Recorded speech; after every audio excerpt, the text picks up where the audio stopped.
മുരുകന്റെ ആറുപടை വീട് ക്ഷേത്രങ്ങളിൽ ആദ്യത്തെ പടൈവീടായി കരുതുന്ന ക്ഷേത്രമാണ് തിരുപ്പറംകുന്றம் സുബ്രഹ്മണ്യ സ്വാമി ക്ഷേത്രം. തമിഴ്നാട്ടിലെ മധുരയിൽ തിരുപ്പറംകുന്றம் എന്ന സ്ഥലത്താണ് ഈ ക്ഷേത്രം സ്ഥിതി ചെയ്യുന്നത്. ശൂരപത്മാസുരനെ സംഹരിച്ച ശേഷം മുരുകൻ ഇന്ദ്രന്റെ മകളായ ദേവസേനയെ വിവാഹം ചെയ്ത സ്ഥലമാണിതെന്ന പ്രത്യേകതയും ഈ ക്ഷേത്രത്തിനുണ്ട്. അതിനാൽ ധാരാളം വിവാഹങ്ങൾ ഈ ക്ഷേത്രത്തിൽ നടത്താറുണ്ട്.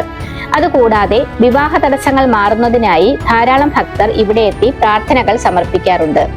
സംഘകാല കവിയായ നക്കീരരുടെ തിരുമുരുകാറ്റുപടൈ പിറവിയെടുത്തതും ഇതേ തിരുപ്പറംകുன்றത്തിൽ വെച്ച് തന്നെയാണ്. തിരുമുരുകാറ്റുപടയെ അടിസ്ഥാനമാക്കിയാണ് ആറുപടை വീടുകൾ ക്രമപ്പെടുത്തിയിരിക്കുന്നത്. മുരുകൻ ദേവസേന വിവാഹത്തിൽ പങ്കെടുക്കാൻ ശിവപാർവതിമാരുൾപ്പെടെ സകല ദേവീ ദേവന്മാരും ഇവിടെ എത്തി അനുഗ്രഹം നൽകിയിരുന്നു എന്നാണ് വിശ്വാസം. കൂടാതെ ധാരാളം സന്യാസി വര്യന്മാർ തപസ്സനുഷ്ഠിച്ചിരുന്ന സ്ഥലം കൂടിയാണിത്.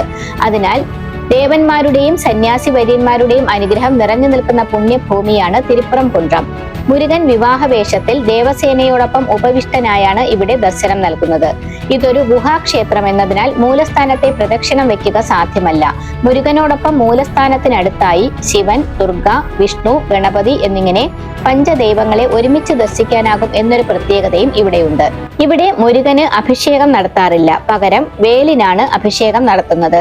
ഇത്തരത്തിൽ നിരവധി പ്രത്യേകതകൾ നിറഞ്ഞതാണ് തിരുപ്പറംകുന്றம் സുബ്രഹ്മണ്യ സ്വാമി ക്ഷേത്രം.